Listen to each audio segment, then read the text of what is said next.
Okay, so ageing of receivable, इस topic का, account receivable के टॉपिक का लास्ट टॉपिक, ये लास्ट एरिया।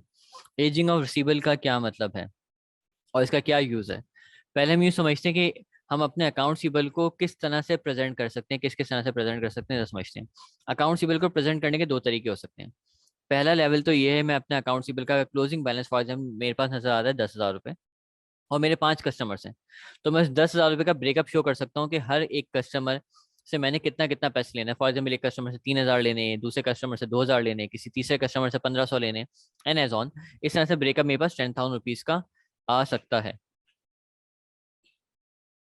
तो एक तो मेरे पास तरीका ये हो गया अकाउंट रिसीवेबल को प्रेजेंट करने का, मैं कस्टमर वाइज ब्रेक कर दूं। एक दूसरा तरीका मेरे पास अकाउंट रिसीवेबल ब्रेक करने का ये होता है कि मैं कस्टमर वाइज तो ब्रेक करूं अकाउंट रिसीवेबल को, साथ में एज वाइज भी ब्रेक कर दूं।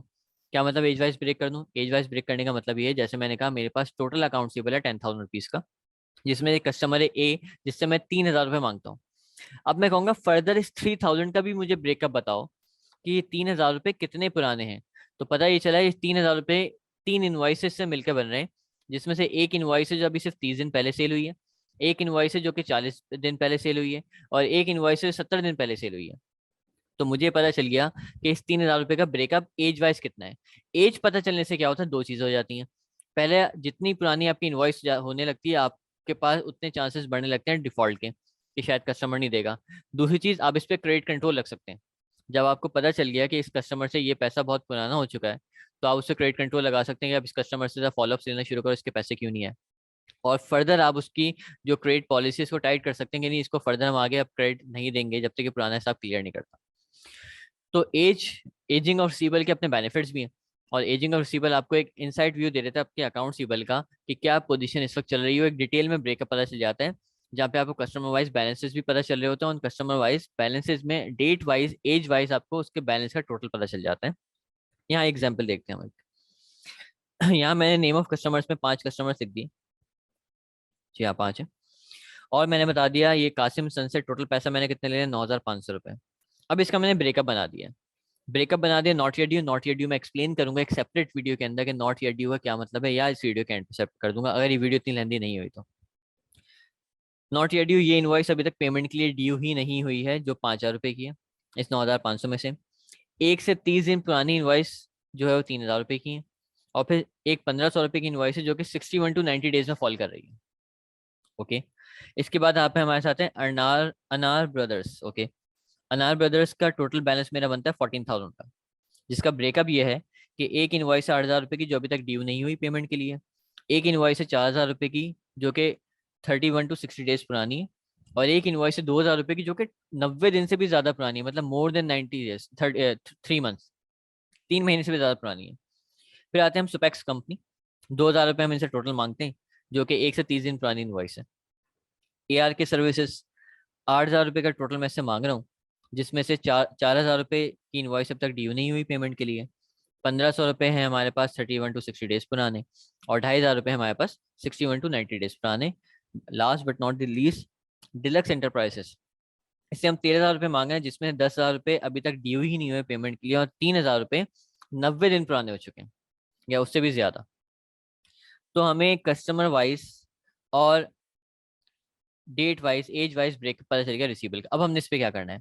जैसा कि मैंने कहा, जब एज वाइज मुझे ब्रेकअप पता चल जाता है रिसीवेबल का, तो मुझे ये पता चल जाता है किस कस्टमर से पैसे के चांसेस, डिफॉल्ट के चांसेस ज्यादा हैं, किस कस्टमर के पैसे के चांसेस डिफॉल्ट के चांसेस ज्यादा हैं। अब जिसके जितने ज्यादा डिफॉल्ट के चांसेस बढ़ते जाएंगे, उस पर हम उतनी ही ज्यादा परसेंटेज अप्लाई करते रहेंगे। जैसे कि फॉर एग्जाम्पल मैं कह सकता हूँ ये कस्टमर जो है मेरे, जिनके 27,000 रुपये total not yet due period में फॉल कर रहे हैं, ये पेमेंट के लिए अभी तक इनवॉइसेस ड्यू ही नहीं हुई है, तो मैं कहूँगा मैक्सिमम चांसेस है यहाँ पे मेरा 1% का बैलेट हो जाए। 1% चांसेस है कि इसमें से पैसा डूबेगा मेरा टोटल में से। फिर मैंने कहा मेरे पास 1 से 30 दिन पुराने कितने, 5,000 रुपये। मैं कहा ठीक है, हो सकते हैं यहाँ से 5% बैलेट के चांसेस हैं, इतनी ज़्यादा पुरानी इन्वाइसेस नहीं हुई। 31 to 60 डेज वाले मैंने कहा 10% पैसे डूबने के चांसेस हैं। 61 to 90 वालों पे 20%, और मैंने कहा मोर देन 91 वालों से 50% है जो पैसा मुझे नहीं मिलेगा। ये मैंने परसेंटेजेस जो अप्लाई किए, मैंने खुद अपनी परसेंटेज अप्लाई की है अजम्पशन लेके, यहाँ मैं लिख दूंगा परसेंटेज ऑफ बैड डेट। ये परसेंटेजेस आपको क्वेश्चन में ऑलरेडी गिवन होंगी जब भी एजिंग का क्वेश्चन आएगा। अब मैं क्या करूंगा, परसेंटेज अप्लाई करके वैल्यूज निकाल लेता हूँ। तो ये मुझे पता चल गया कि किस कस्टमर से या कितने दिन वालों से कितना कितना पैसा मेरे पास बैलेट होने के चांसेस हैं। नॉट येट ड्यू जो इनवॉइसेस हुई हैं, यहाँ से मेरे पास चांसेस हैं कि 270 रुपीज़ मुझे शायद नहीं मिले। 1 to 30 डेज वालों से शायद मुझे 250 रुपीज़ ना मिले। 31 to 60 डेज वालों से शायद मुझे 550 रुपीज़ ना मिले। और 61 to 90 वालों से 800 एंड एज ऑन। टोटल इस तरह से मेरा जो अलाउंस ऑफ बैलेट बनता है, जो मुझे खदशा है कि नहीं मिलेगा, वो है 4370 रुपीज़। ये आ गया मेरे पास अलाउंस फॉर बैलेट। ये अलाउंस ऑफ बैलेट का क्लोजिंग बैलेंस आ गया मेरे पास। कैसे? हम यहाँ पे बैलेंस शीट अप्रोच ही तो फॉलो कर रहे हैं। मैंने क्लोजिंग अकाउंट सीबल की फिगर्स पे परसेंटेज अप्लाई किए ना, तो आने वाली फिगर भी क्लोजिंग ही होगी। तो याद रखना, जब भी हम एजिंग की बात करते हैं, यहाँ पे खुद ब खुद अकाउंट सीबल में बैलेंस शीट अप्रोच फॉलो हो रही होती है, क्योंकि हमने रिसीवर्स पे क्लोजिंग रिसीवर बैलेंस सिस्टम हमने अप्लाई किया होता है परसेंटेज को। तो मुझे पता चल गया at the end of the year 4370 rupees मुझे शायद नहीं मिलेंगे। ये मैंने अपने अलाउंस ऑफ बैलेट का टी अकाउंट बनाया और क्लोजिंग बैलेंस ला के रख दिया 4370 रुपीज़ का। अब opening allowance of ballot question में मुझे गिवन होगा, अज्यूम कर लेता हूँ 2000 रुपये का। तो ओपनिंग 2000 था, क्लोजिंग हो गया 4370 रुपये। तो बीच का डिफरेंस कितना आया?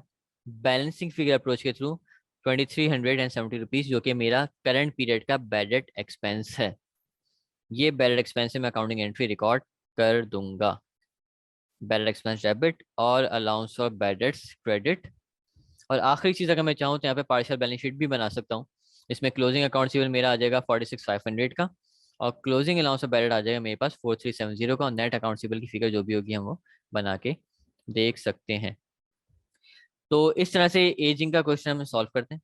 और एजिंग का फ़ायदा हमें क्या हुआ, एजिंग से हमें ये पता चल गया कि चांसेस ऑफ बैड डेट्स कितने हैं, कौन से रिसीवर से या किस कस्टमर से, और किस अमाउंट पे हमने फॉलोअप लेके अमाउंट को रिकवर करना है।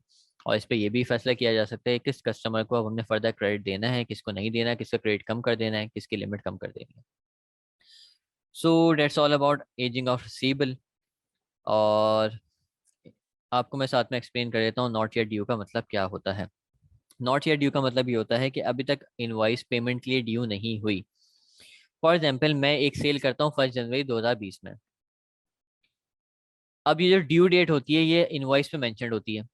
फॉर एग्जाम्पल, मैंने कहा हमारी जो कंपनी की पॉलिसी है, क्रेडिट टर्म्स में लिखा हुआ है कि 30 डेज का पेमेंट पीरियड होता है। 30 डेज का पेमेंट पीरियड का मतलब क्या है कि 30 दिन तक इनवॉइस ड्यू नहीं होगी जिस दिन मैंने from the point of cell.